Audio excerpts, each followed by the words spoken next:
Buenos días, buenas tardes, buenas noches, donde quiera que seamos sintonizados. Esto es Conexión Loja a través de Explorador TV. Como hemos señalado siempre, este es un espacio que se dedica a conocer, a tratar, a investigar y a presentar alternativas de su.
Estas dependencias se dan por el tema de que muchas de las veces nosotros desde niños venimos arrastrando muchísimas cosas, ¿no?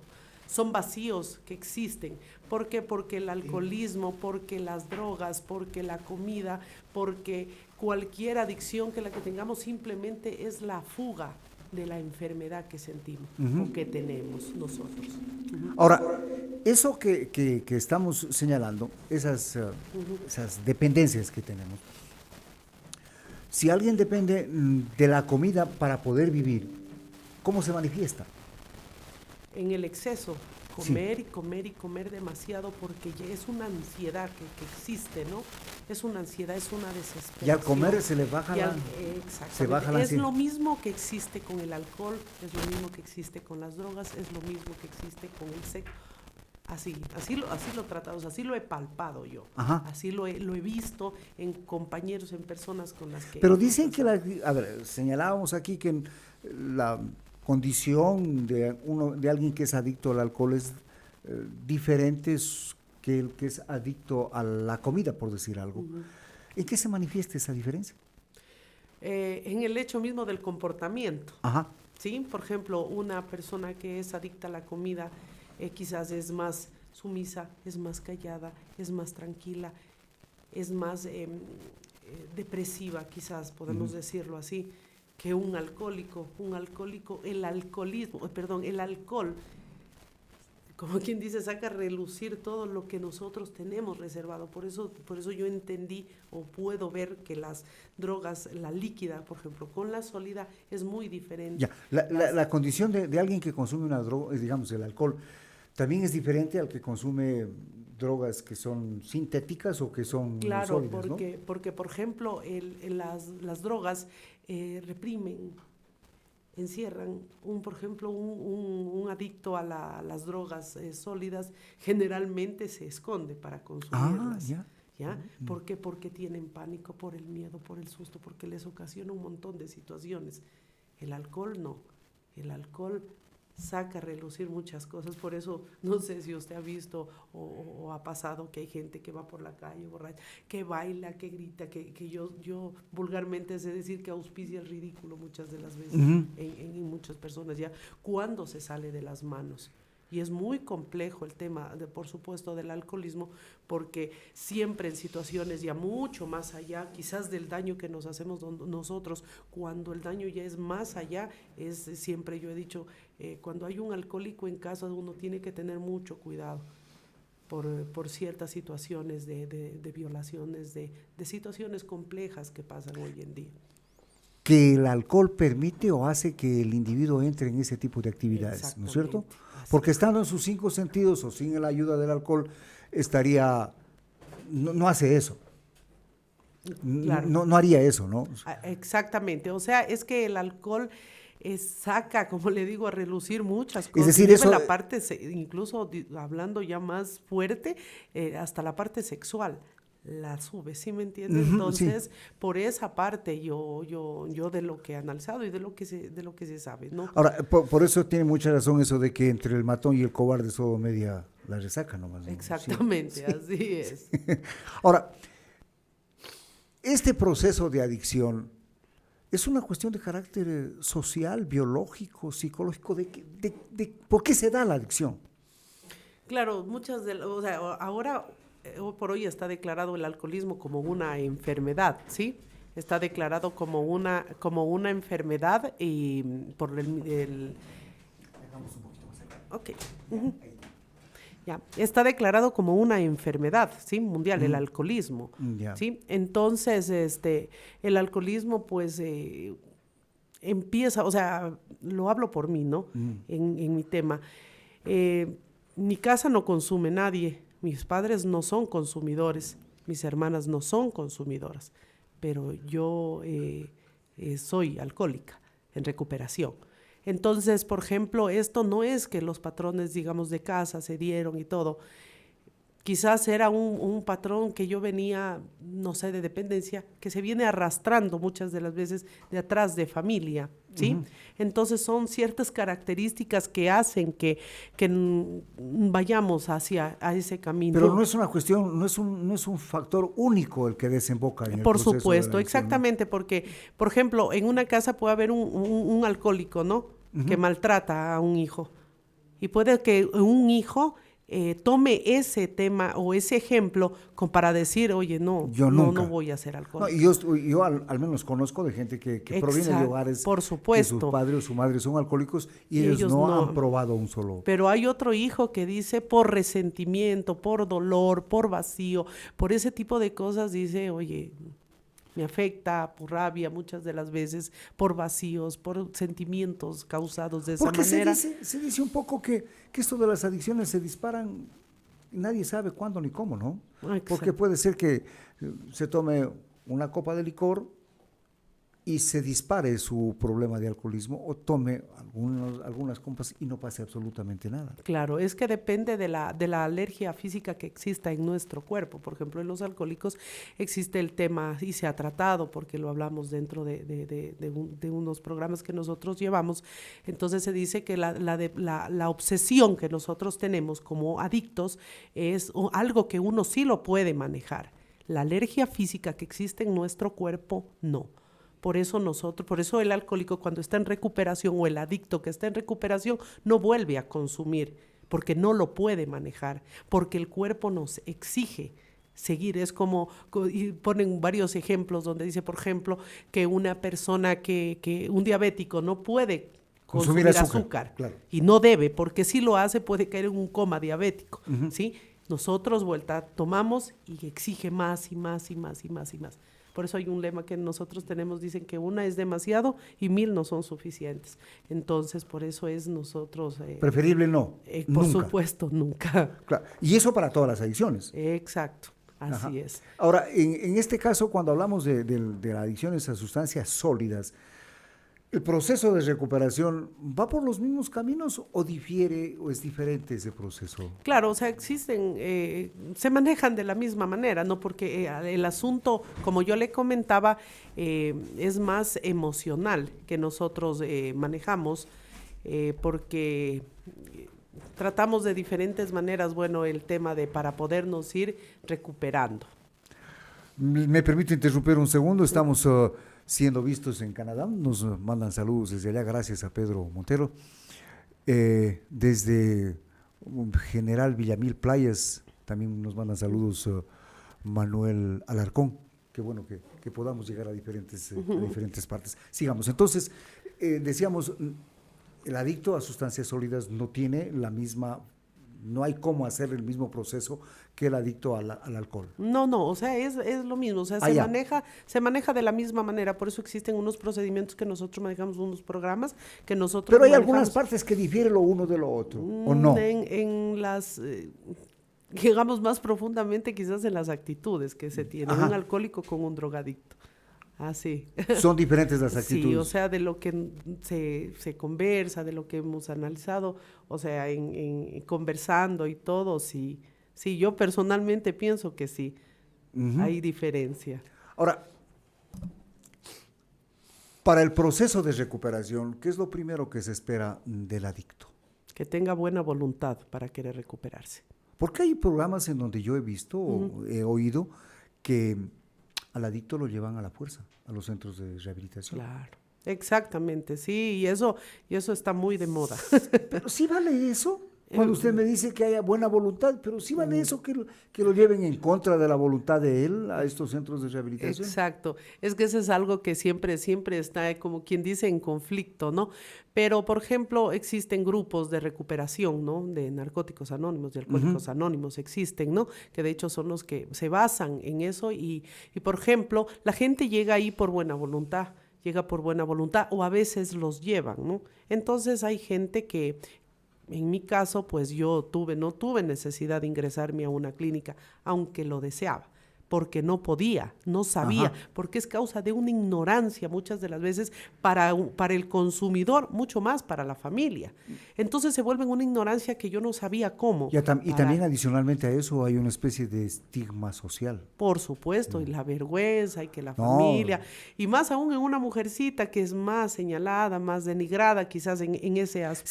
Se asume un poco el hecho de que el alcoholismo casi es... En el caso de las mujeres, el alcoholismo y la drogadicción está ligado básicamente o fundamentalmente al hecho de la prostitución para la consecución de la droga y el alcohol.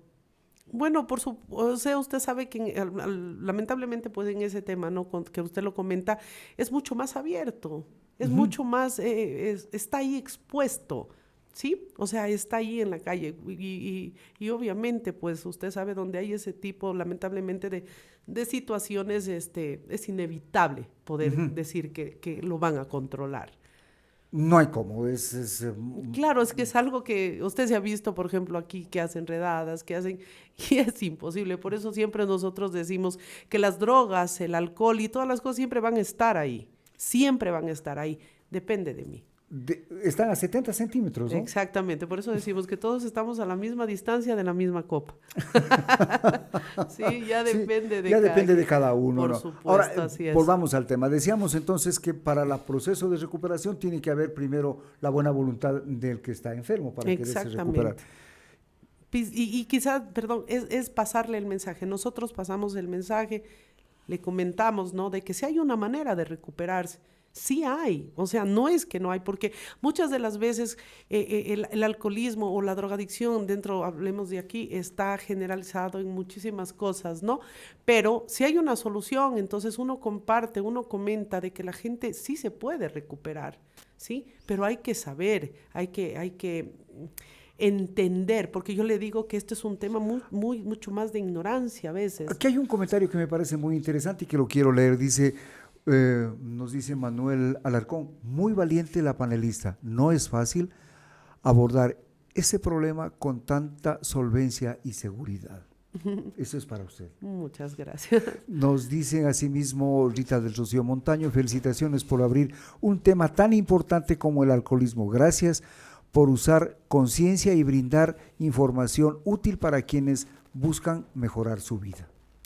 Si este programa sirve para eso, estamos cumpliendo con el objetivo que nos habíamos propuesto, ¿no? El objetivo primordial es ese, pasar el mensaje. Claro, pero estamos hablando de los programas que hay, ¿no es cierto? Pero las clínicas, yo he visto que no van a los programas, no van a la fuerza, pero las clínicas de rehabilitación sí van a la fuerza. Claro, exacto. Lo que pasa que, bueno, yo lo voy a hablar personalmente. Entiendo, el programa uno conversa y la gente llega, la gente escucha a la gente, ¿sí? Y mucha gente se queda. Claro que las clínicas hoy en parte existen y quizás se usan o a veces son hasta necesarias cuando el consumo es excesivo y no se puede controlar. Porque hay gente que consume diario, consume y el dolor quizás para el adicto, porque a veces pensamos que la persona, el alcohólico, el drogadicto es discúlpeme, el que está en la calle, el que no vale, la persona no siempre sucia. es eso. No. Todos los seres humanos, todos los adictos, todos en realidad sufrimos. Estamos cansados, o sea, yo siempre he dicho, uno se cansa de que lo traten y lo denigren y todo. El adicto lo que quiere es amor. El adicto lo que quiere es un abrazo. Eso es lo que queremos nosotros los adictos y eso es lo que nos salvó la vida a nosotros. Entonces, por eso dice que o sea, hacer conciencia en esto, ¿no?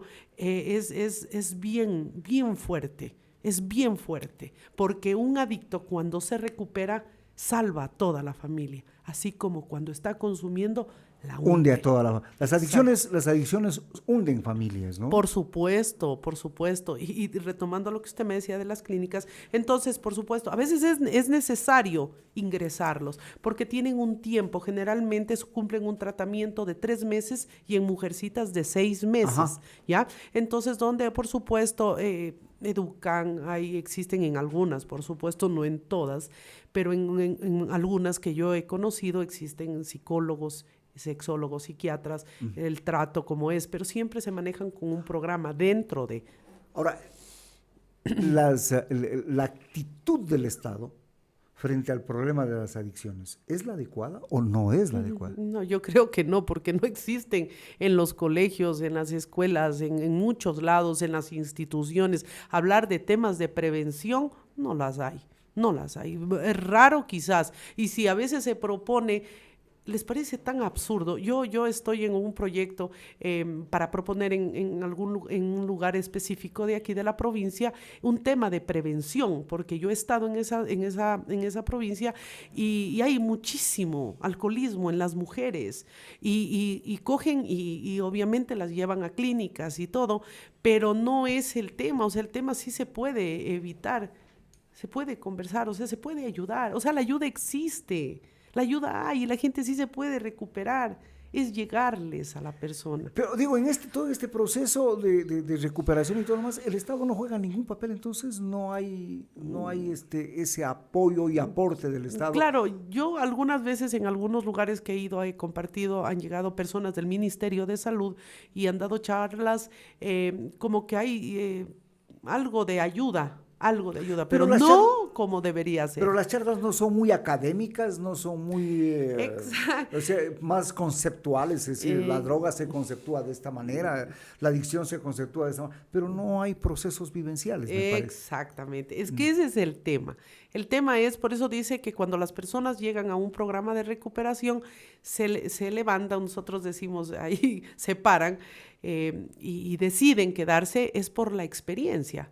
Por el compañero que cuenta su experiencia y a través de ello uno se identifica y uno dice, sí, yo también pasé lo mismo. Porque muchas de las veces nosotros, los adictos, nos pensamos que somos el único caso en el mundo. Somos la última Coca-Cola del desierto, claro, que solamente... Y muchas de las veces usamos la conmiseración o victimizarnos de la manera de decir, ay, solo yo. No es así.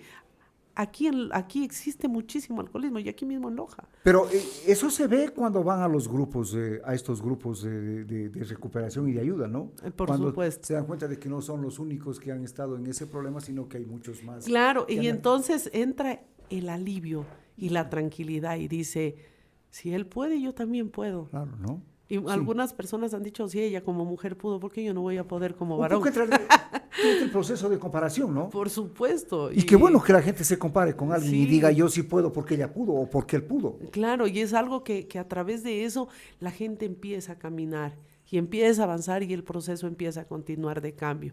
Y de esta vida de a veces de consumo al siguiente punto es una vida increíble. Yo la vivo. Ahora, nos están preguntando que a su vez le digo, ¿cuál es la diferencia entre el impacto del alcoholismo en mujeres y en hombres? ¿Cuál es la diferencia? Es duro, es muy duro. Yo como mujer, que yo he estado en esto, llevo algunos años ya caminando en esto y es muy duro porque es muy complejo, es la sociedad, es el machismo que existe, es denigrar a la mujer en la sociedad porque una mujer quizás no puede salir y estar como pasa un hombre 3, 4 días tomando en la calle y al hombre no le dicen nada, ¿no? El hombre no es señalado, pero la mujer sí. Entonces la mujer que hace se somete, se esconde y empieza más el sufrimiento y se empieza a denigrar más y el alcoholismo se acelera, se prolonga mucho más rápido. Ahora, ¿y la familia qué papel juega? La familia dentro de un adicto está bien destruida. La familia se vuelve parte del enfermo y quizás muchas veces más enfermo que el mismo adicto. Por eso dice que un adicto daña a 60 personas a la redonda, que incluye la familia, los compañeros de trabajo, los vecinos, Claro, todo. O sea, claro. ¿sí me entiende? Y así mismo, cuando él decide cambiar y cuando existe el cambio, que Dios siempre lo regala a la persona, entonces así mismo cambia todo. Y ahí se vuelve la persona atracción y empieza y dice, ¿y qué haría él para cambiar? Entonces la gente se empieza a preguntar, ¿no? Y empiezan a decir, oye, ¿qué hiciste para estar bien? Entonces empieza a pasar el mensaje. Dice, mira, ¿sabes qué? Hice esto y estoy aquí. Ujú. Ven si quieres. Si te gusta, te quedas. Y si no, no. Es un poco decir, haz la prueba, ¿no? Exactamente. Sí, Si es para ti, sí, porque hay personas que, como usted me comentaba en antes, hay personas que pueden consumir muchos días, pero no son alcohólicos. sí, Sí, ¿no? por supuesto, porque hay personas que, digamos, beben todo el día y farrean quizás 2 días, pero ellos saben que el lunes hay que trabajar, Y saben que hasta tienen llega. responsabilidades y ahí se quedó y empezó la Pero no rutina. hay que, no hay que jugar con esa resistencia Por también, ¿no? supuesto, claro, porque el alcoholismo, la drogadicción son progresivos. Porque aquí hay una pregunta, dice, ¿se los puede catalogar de cierta manera a las personas que ingieren alcohol como, como bebedores sociales o semanales? Claro, lo que pasa que es cuando se dice, claro, dentro de lo que manejamos nosotros, es cuando cruza la línea del bebedor social al bebedor problema, las cosas ya tornaron otro ¿Y en qué rumbo. momento hay ese cruce? ¿En qué momento hay ese paso de esa línea? Cuando empieza, como yo le decía, hay personas que toman, como dice la pregunta, hay personas que toman 2 días, no pasa nada, y se levantan y tienen que trabajar. Pero el que ya empieza con el problema ya toma 2 días, ya no toma 2, ya no se va a trabajar, ya toma 3 días. El problema se le hace más grande, empieza a mentir y empieza a ocasionar el problema. Y las cosas se vuelven mucho más complejas y grandes. Pero ahí la familia siempre hay un proceso de negación, ¿no? Dice Por supuesto. los allegados más cercanos dicen, no, mi hijo no es, Claro. mi hija no es, mi esposo no es. Exacto. Lo que pasa es que el primer síntoma de la enfermedad es la negación. Yo no soy. No, y cuidado, él no. Entonces la familia muchas de las veces se vuelve cómplice porque ayuda a mentir, ayuda a cubrir, tapa las cosas. Cuidado, no, como usted decía, no es que ella no es pobrecita, no solo tiene mala suerte en muchas cosas. Pero después viene otro momento de la familia del adicto, ¿no? Claro, es que vuelve dentro de la familia, ya se vuelve la impotencia dentro de la familia y empieza a sufrir porque no saben cómo ayudar a la persona, no saben cómo ayudar al pariente. No Primero saben al niegan, hijo, después reniegan, ¿no? Dicen, Claro. ¿por qué este problema hay en mi familia? Sí. ¿Qué hice yo mal para que me pase Exactamente. esto, ¿no? Generalmente las mamitas, los papás, muchas de las veces, y quizás yo lo he vivido, de decir, ¿qué hice de mal? ¿En qué me equivoqué Ujú. para que pase esto? ¿Qué no di? ¿Qué faltó? ¿Qué pasa? ¿Qué puedo hacer? Porque todo lo que hice no sirve y entra el conflicto y empieza el dolor y empieza el declive de muchísimas cosas. Pero también viene después una tercera, digamos, un tercer momento, ¿no? En el que comienzan a esconderlo al adicto. Claro. Hijito, no salgas, toma el dinero, pero no salgas, quédate aquí. Exacto. ¿No? El pánico que envuelve a la familia, que prefieren muchas de las veces tener en casa bebiendo para que no salga. Para que no se entere la gente tampoco, ¿no? No se entere la gente, por miedo a que le pase alguna cosa, por miedo es que todo se convierte en un infierno. Esto es un miedo, es una dependencia de al mismo tiempo querer ayudar y al mismo tiempo con la misma actitud tapar. Por eso dice que esto a veces muchos del tema es ignorante, porque no se sabe cómo manejar. Ahora, después viene el hecho de también aceptar, ¿no? Sí, bueno, me pasó y ahora veamos qué se puede hacer, ¿no? Ahí es exactamente cuando llega la rendición, en realidad, y dice la familia, ¿sabe qué? Yo no puedo, ya no sé. Yo alguna vez me dijo alguna persona, haga lo que usted crea conveniente, porque yo no lo puedo ayudar. Y yo lo único que le dije, tranquilo, todo va a estar bien. No, pero dice, ¿cómo va a poder? Todo va a estar bien. Acuérdese que a la vuelta de un tiempo, él va a estar bien. Y sí se puede estar bien. O sea, hay una esperanza, sí la hay. La gente a veces piensa que no y que sufre. Y claro, la gente que aún no, que está transcurriendo esto, sufre y el dolor es terrible. Recién terminé de hablar con una persona, de una chica que la quieren internar, porque no saben qué hacer, cómo hacer. Ya les venció todo. Exacto, y dicen, no hay problema, la internamos el tiempo que sea necesario. Y a veces muchas no es eso, es que hay que entender. Por eso dice que un adicto se levanta con otro adicto, porque la otra persona no la entiende, el familiar no la entiende. No le va a entender. Es un proceso con el tiempo, para que la familia se prepare. ¿No será también. Entonces de que la familia busque apoyo primero? Por supuesto, existe apoyo para la familia. ¿Ah? Sí, claro, existe apoyo para la familia. Hay una asociación que es para la familia, y donde la familia empieza a entender al adicto. No a juzgarlo, sino a entenderlo. Exactamente. Porque hay dos cosas que son completamente diferentes. Por supuesto, y de ¿no? eso es lo que nosotros, o sea, no poniendo en el plan de víctima, pero nosotros nos cansamos de esto, y eres esto, y ahí esto, y más esto. Ya no me digan lo mismo, ya estoy cansado. Entonces llegas y te encuentras con más gente de como quien dice vulgarmente, de tu especie, y te entienden. Y te dicen, tranquilo, yo también ya lo pasé, pero puedes hacer esto, y esto te va a ayudar. Entonces uno dice, ¿en serio? ¿Que sí hay cómo? Claro que sí hay cómo. Ven, quédate. Seas quien seas, millonario no tengas, de donde quiera, ven para darte un abrazo. Y con un abrazo nos vamos levantando. Porque las adicciones no distinguen también. No, por entre supuesto. sexo, entre posición social, ni nada, ¿no? Nada. Hombres y mujeres. Y a cualquier edad. Exactamente.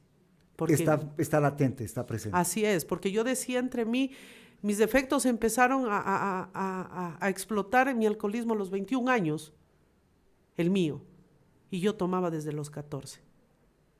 Pero mi alcoholismo reventó a los 21. Y yo decía entre mí, ¿por qué me siento así? ¿Qué estoy sintiendo? ¿Por qué actúo así? ¿Por qué siento como siento? Yo no sabía ni siquiera quién era. Entonces a través de este proceso me fui conociendo. Y hoy sé quién soy, hoy sé a dónde tengo que ir, hoy sé a dónde no tengo que regresar, hoy sé muchas cosas que me hacen feliz a mi vida y a mi familia. Desgraciadamente se nos acabó el tiempo. Gracias, Viviana, por estar aquí con nosotros, porque este mensaje llegue y que llegue a una persona, que llegue a muchas personas, es parte también de las funciones de esto que es Conexión Loja a través de Explorador TV.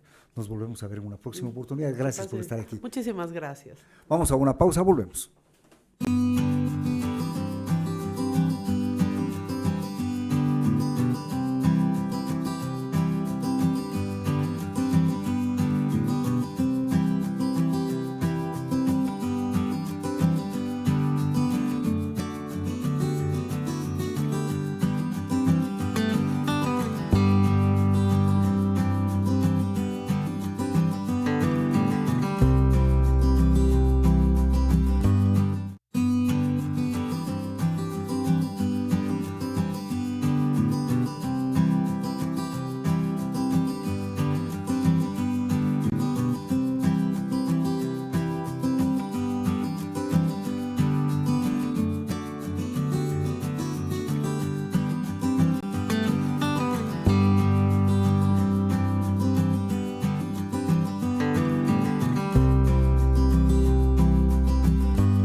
Esto es Conexión Loja a través de Explorador TV. En este momento nos acompaña el doctor Rómulo Salazar para conversar con él sobre algunos temas de importancia local y nacional. Doctor, bienvenido.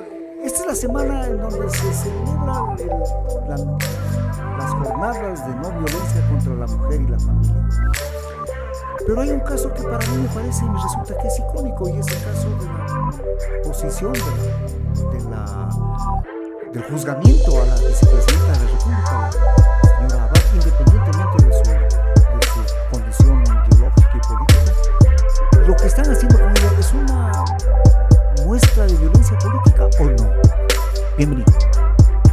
Sí, gracias por la invitación y la oportunidad de conversar un tema como este, que en efecto debería ser tomado también por los sectores feministas, y lamentablemente no estamos escuchando nada en un sentido ni otro, porque si es que no es un problema que afecta al feminismo, bueno, hay que decirlo, no afecta, ¿no? Pero si es que afecta, pues con mayor razón. En ambos casos hay que hacer opinión. Cualquiera de las dos circunstancias. Sí, efectivamente. Pero no hay posición de los grupos feministas. No hay expresión alguna. Y eso es parte del silencio que lamentablemente está viviendo el país desde hace rato, desde hace algunos años. Y eso hace que las nuevas generaciones vayan viendo lo que ocurre con una actitud negligente, como que no importa, como que así es el mundo, como que ha de cambiar, ya veremos qué pasa, y se niega a sí mismo el deber, no solo el derecho, sino el deber de participar en darle una solución a eso. Y en efecto, como usted menciona, lo que está ocurriendo y lo ha venido ocurriendo entre el presidente de la República y la vicepresidenta es un hecho, diríamos, atípico, ¿no? Porque siempre ha habido respeto, ¿no? Siempre ha habido respeto. Ahora, en la Constitución está de que la presidenta cumplirá las funciones que el presidente le encargue. En efecto, así es. Pero obviamente siempre hay que observar, no hay como aislar el fenómeno, el hecho concreto que nos preocupa del entorno en el que se producen esas cosas, ¿no es Ahora, cierto? el presidente ordena que la presidenta vaya como embajadora a Israel. Como embajadora, sí, plenipotenciaria incluso, ¿no? Uh-huh. Como embajadora. ¿Pero ella pasa a ser subalterna de la ministra de Relaciones Exteriores? Es que ahí se arma el conflicto, pues no. Ahí se arma el conflicto. ¿En qué plano mismo va? Si va como vicepresidenta, pues es obvio que va como superior jerárquico del embajador o embajadora que hay allá, o del servicio diplomático que hay allá. Pero también como superior jerárquico de la ministra de Relaciones Exteriores, ¿o no?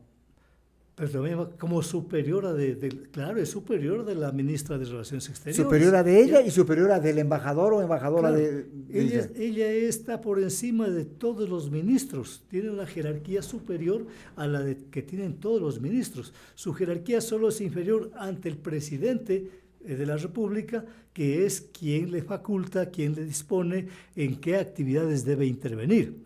Pero eso tampoco significa, no puede entenderse que puede ordenarle cualquier cosa, ¿no? Ni tampoco ser jefe. Solo porque es el superior jerárquico. No se puede decir que es el jefe y que él manda y que lo que él manda es incuestionable. No es así, pues, porque él tiene que disponer en el marco de la ley. En el marco de lo que le propicia, le faculta la Constitución de la República. Entonces, él no es ahí un mandamás frente a nada. El presidente de la República no es un mandamás frente a la República en general, ni frente a su inmediata colaboradora. Que es la vicepresidenta. Ahora, en el momento en que deciden cambiarla de lugar de trabajo a la vicepresidenta y se va a... Hay una disposición del Ministerio de Relaciones Exteriores que le dice que ella tiene que presentarse en Turquía, me parece, en el plazo de 3 días, y ella no fue. ¿Es legal que la ministra de Relaciones Exteriores le ordene ese cambio? Eso es hecho. aspectos como esos son los que reavivan, ¿no? O nos replantean el conflicto de que ocurre cuando se quiere darle, cuando el presidente de la República ha querido darle o disfrazar, en definitiva disfrazar, con esa condición de embajadora plenipotenciaria, disfrazar su ánimo de alejar a la vicepresidenta de la gestión del gobierno.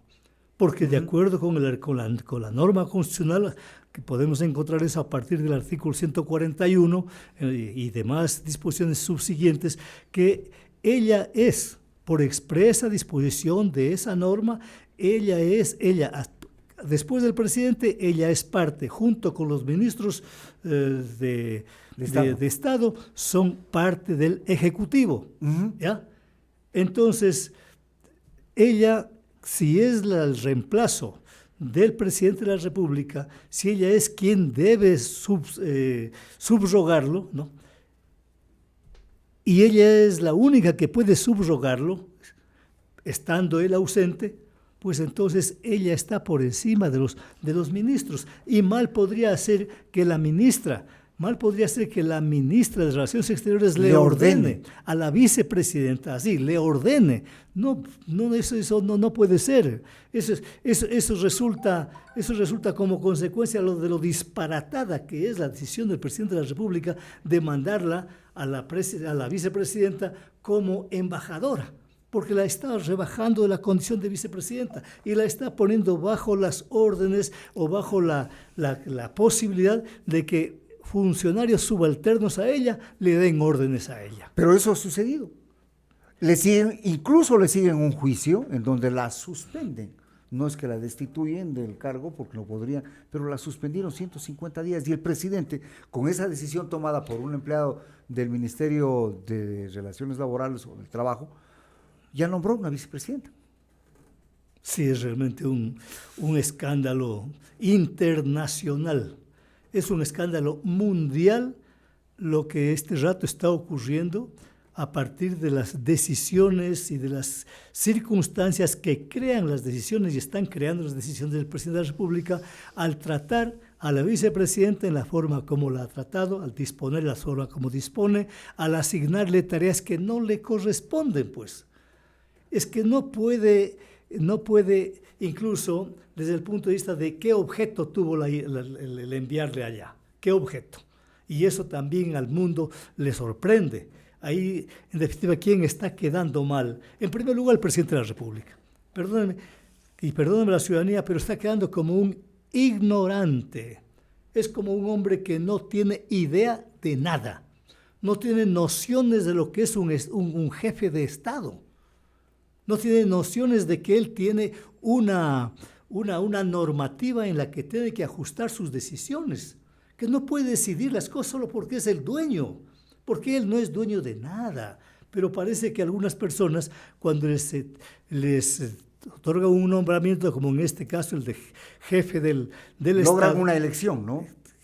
O logran una elección, pues se han creído los dueños, más que los gerentes, que muchas veces los gerentes se creen, pues también los dueños de la empresa, ¿no? Así es, así pasa. Y aquí parece que se cree que al nombrarse presidente le han nombrado dueño del país, porque se vienen haciendo cosas absolutamente absurdas, porque no es un absurdo, no es este el único absurdo que el presidente de la República está adoptando, solo que ahí se lo ha comentado un poco a nivel de los ciertos medios de comunicación nacional que generalmente están comprometidos con los intereses, con encubrir los intereses, la óptica, la imagen del presidente de la República,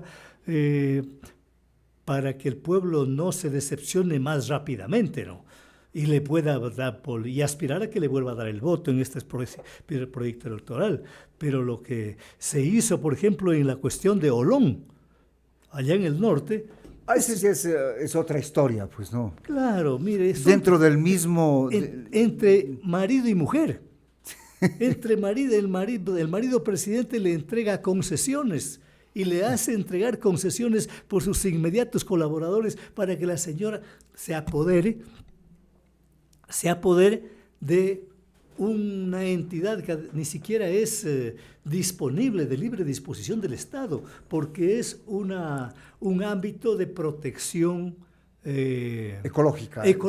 Claro. Y entonces eso no se lo puede disponer así. Pero el fenómeno de la vicepresidenta, las cosas que han pasado con la vicepresidenta, no ha tenido mucho eco aquí en el país. Como que la gente ve eso como algo muy lejano. Bueno, yo no creo que la gente ve como algo grande, sino que le tratan de hacer ver como que nada ha pasado, o como que es una cosa pequeña. ¿Pero es un rompimiento constitucional o no? Pero claro, es una aberración en el ámbito constitucional. Eso será motivo de lo que no debe hacerse por muchas décadas. Ahora, ¿y el Congreso y la Asamblea qué dice frente a estos hechos? Bueno, y obviamente la gente, usted me decía hace un momento, como que no pasa nada. Lo que ocurre es que ahí es donde encontramos y ahí podemos ayudarnos a entender qué papel juega la información. ¿Ya? ¿Qué papel juega la prensa en un país? Por algo se dice que si una mentira se repite 100 veces se convierte en verdad. A veces no. A veces se dice lo que la prensa calla no ha ocurrido y queda como que no ha ocurrido. Pero no es que no ha ocurrido, no es que no tiene las dimensiones. No que se ha tiene. difundido, que es otra cosa. Eso. Lo que pasa es que no se ha difundido y no se difunde es para que la gente no haga opinión sobre eso. Pero hay medios alternativos este rato, porque ya no hay solamente las únicas fuentes de información, son los medios tradicionales, sino también hay medios alternativos que están permanentemente tratando del problema. Ventajosamente hay medios alternativos como este, por ejemplo, que permite hablar de aspectos que la gran prensa nacional, digamos, yo diría la prensa oligárquica, la prensa gobiernista, no lo dice, no lo quiere decir. Y los mismos prohombres, entre comillas prohombres, que aparecen en las cabeceras parroquiales, en las candidaturas para asambleístas, en las condiciones de jefes de agrupación política, que no existen agrupaciones políticas, solo son grupos electoreros, ¿no? Ajá. Pero esos prohombres, entre comillas, pues están empeñados en que eso no se vea, que de eso no hable la gente, que ese tipo de cosas no se le conversen, porque debería conversarse otras cosas. Por ejemplo, le digo a usted, debería conversarse, bueno, ¿cómo es que en este país circula el dinero del narcotráfico? ¿Cómo es que funciona? Y a ti debe decirse, circula a través de las cuentas bancarias, pues, a través de los bancos. Y entonces cabría decir, ¿qué ha hecho? En el ánimo de poner orden en este país, de recuperar la paz, la tranquilidad, etcétera, etcétera, el respeto, el empleo, etcétera, la seguridad, debió comenzarse y debe hacerse de ir a los bancos y averiguar, el Estado tiene pleno derecho, cuáles son las cuentas corrientes que se incrementan indeteniblemente todos los días. Y si encontramos de eso, entonces, ¿en dónde está la empresa que produce eso? Pues, pero si las violaciones son tan evidentes como en el caso de la vicepresidenta, lo otro tampoco se va a poder averiguar con facilidad. Entonces, como dice el viejo adagio, Dios averigua menos y perdona más. Yo diría que no se habla se promueven ciertas cosas, en este caso, o se habla apenas de ciertas cosas porque no pueden impedirlo, la prensa, por ejemplo, como el caso de la vicepresidenta, para que no hablemos, para que no haya tiempo, no haya oportunidad, ni haya inquietud por buscar las explicaciones de otros temas. Ahora, esa es una cuestión que se viene señalando, el hecho de que este es el país que va de escándalo en escándalo. Hoy hay uno, mañana habrá otro, pasado otro, pero el siguiente tapa al anterior. Esa es la percepción que tenemos de lo que está pasando en el país. Es decir, el escándalo nuevo tapa el escándalo anterior y la gente deja de hablar del anterior para entrarse un poco en el nuevo y así seguir dejando en la impunidad las cosas que van pasando. Eso es una estrategia. Eso es una estrategia elaborada, ¿no?, a nivel nacional e internacional para que para gobernar por parte de las minorías, de los sectores oligárquicos, que son unas 200 y pico de familias en el país, y otras, algunas de ellas que están incluso fuera del país, ¿no? Pero son 200 familias a las que les interesa conducir este país sin que nadie proteste. Es más o menos lo mismo que viene ocurriendo con la cuestión de los incendios. ¿Qué pasa? Incendio por acá, incendio por allá. La próxima semana nuevos incendios. El próximo mes en otro lado nuevos incendios, ¿no? ¿Qué? ¿A quién le van a meter el cuento, perdónenme la expresión, de que eso es una casualidad o que son solamente individuos irresponsables Ayer decía los alguien, que provocan los incendios? ayer decía alguien hablando de los incendios que esos no son producidos por los pequeños agricultores, sino más bien por las grandes empresas que requieren incrementar la frontera agrícola. A eso voy justamente. Yo diría que ni siquiera quieren incrementar la frontera agrícola. Yo creo que quieren apoderarse de esos sectores, ¿no? que se incendian, donde desaparecen invernas, desaparecen plantaciones, sembríos, quedan encubiertos ahí aguas, bosques, etcétera, etcétera, y hay que sacar la gente.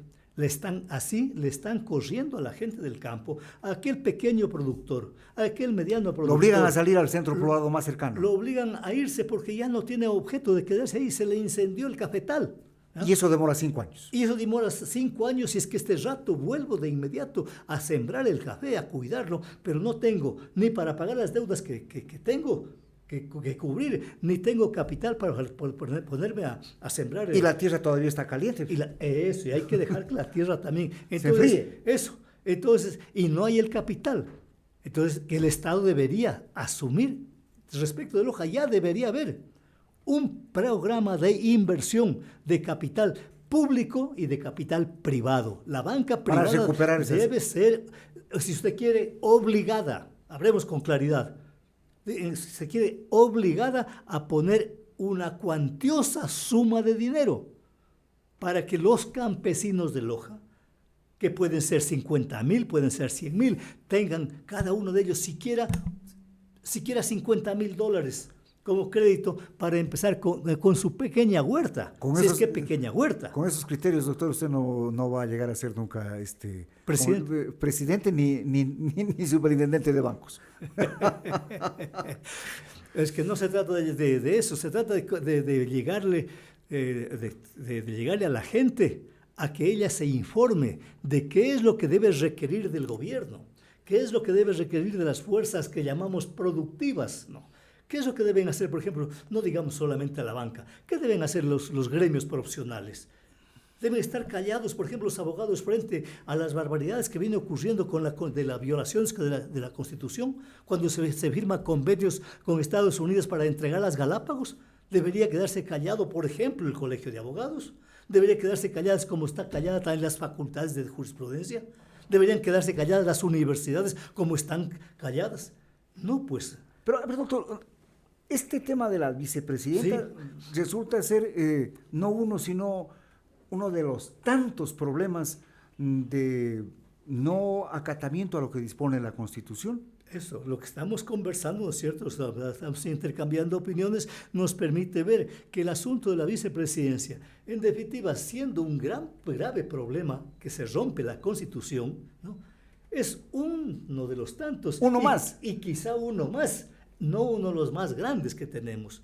Pero como no se atienden los grandes problemas, este problemita como surge a nivel de presidencia y vicepresidencia nos parece muy grande, y de hecho lo es, porque así como se gobierna, así como se relaciona el presidente con la vicepresidenta en medio de un ambiente de tensión, ¿no? Un ambiente de agresiones, ¿no? De una o de otra condición, de desacreditaciones, así con esa visión tan pobre, ¿no?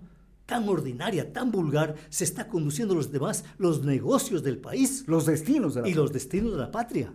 Entonces, y la vida del pueblo. La crisis es no solamente por esta disputa entre presidente y vicepresidente, sino que la crisis es generalizada. Esta es la expresión de la generalización de la crisis y de que esto es la forma, como decíamos antes, cómo se gobierna. El neoliberalismo está empeñado en gobernar un país, como es en este caso, haciendo que la gente se distraiga en simplezas, si usted quiere, o convirtiendo las simplezas en grandes cosas, o distrayéndole en cuestiones que tienen importancia, no son las más trascendentales, para que no nos fijemos en que está preparando la privatización de la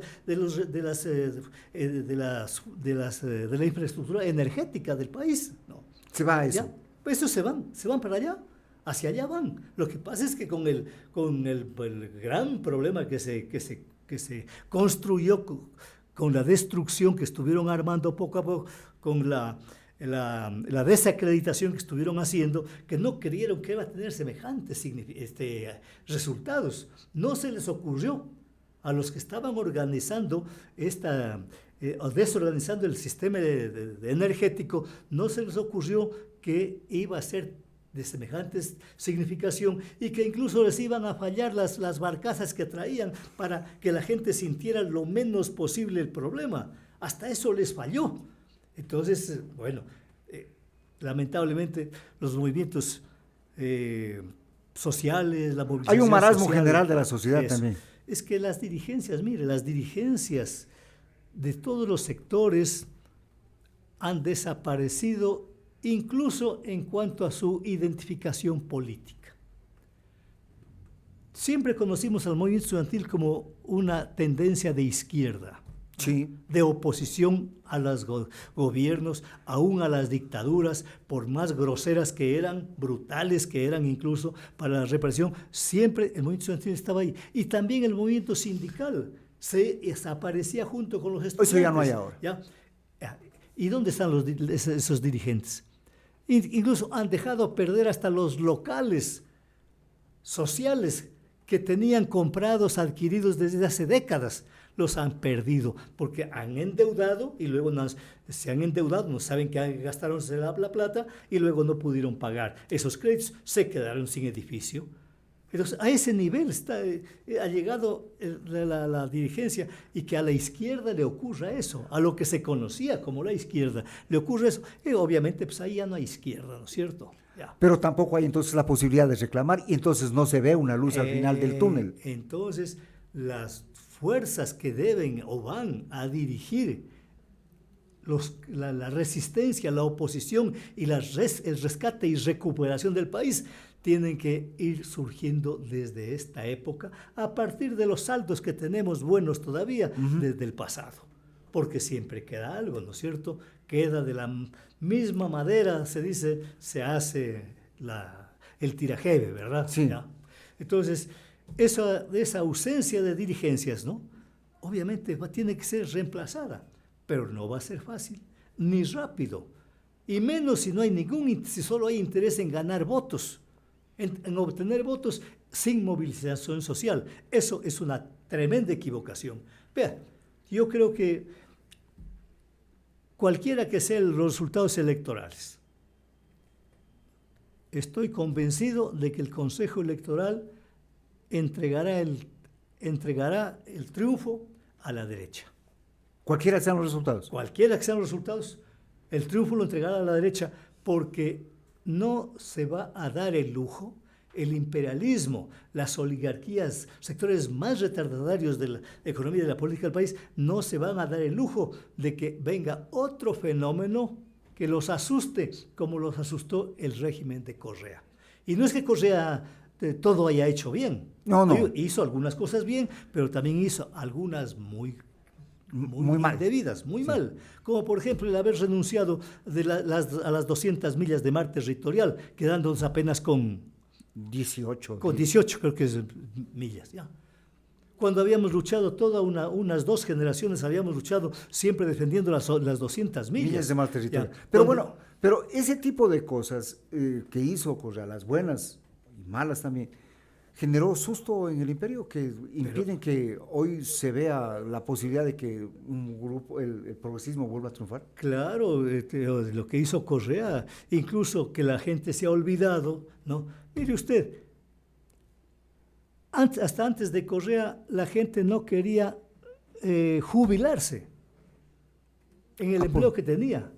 En el caso de los profesores, no querían jubilarse. ¿Por qué no recibían? Porque no recibían prácticamente nada como pensión jubilar al retirarse, ¿no? ¿ya? Digamos, de $800 de 800 sucs que ganaban, por decir algo, pues se quedaban con 200. Esa era la pensión jubilar, ¿no? Y con eso no vivía ni la vejez, peor, pues la casa, él era de esa persona y su esposo, o su esposo, ¿no? ¿Ya?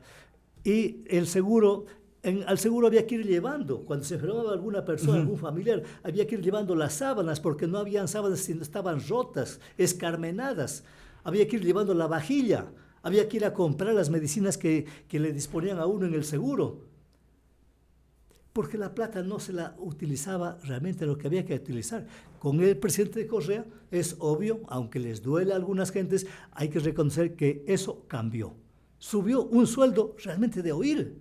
Y encima de eso la jubilación, vea. Les dio un bono por jubilación. Habían personas que no se querían jubilar porque, ya estaban tan viejitos que incluso ya no podían caminar para llegar al aula y sentarse a dar clases, no. Le iba llevando la familia para que se siente ahí, para que siga ganando el sueldo, por si las condiciones eran tremendamente imponderables. Entonces, pero vino este cambio, otra óptica de gobierno, otra óptica social y otra óptica política. Que hay que reconocerlo. Que hay que reconocerlo, pues, y hubo incluso el retiro, ¿cómo se llama eso? Que les daban $40,000. Claro, ¿no? el bono de jubilación. El bono de jubilación les daban a los maestros y a algún otro sector a los social. empleados públicos en general les dieron el bono de jubilación. A los empleados públicos en general. Entonces, y mire usted, pero todo eso, obviamente, otras cosas, ¿no? Que aquí tuvimos atención hospitalaria, aquí tuvimos escuelas, se construyeron, ¿ya? Que no les haya gustado que sean esos edificios grandes, hermosos, bonitos, que se suspendieron unas escuelas para que funcionen. Pero tenía que complementarse eso, pues. Exacto, pero eso es cuestión de que hay que irlo complementando, corrigiendo, todo viene muy bien, pero viene también con sus errores, con sus defectos. Hay que irlo corrigiendo y en el periodo subsiguiente había que hacerlo, ¿no? Pero eso no se ha hecho. Pero eso ya no se hizo porque obviamente se descuidaron y se les había infiltrado el enemigo dentro del correísmo y postularon al señor Moreno para presidente cuando él ya estaba vendido al imperio hacía rato. Entonces yo le oigo decir a usted que en las próximas elecciones la derecha es como Jalisco, nunca pierde. Así es.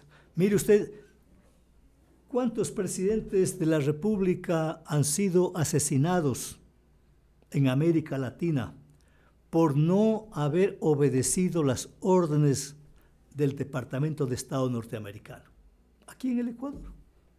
Sí. El presidente Roldós, ¿no es cierto? ¿Ya? Tenemos un caso. Hay serias sospechas de que el propio Eloy Alfaro... ¿Torrijos en Panamá? El Torrijos en Panamá, sí.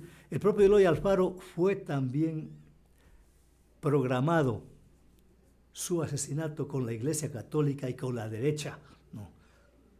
¿Y por qué se dice eso?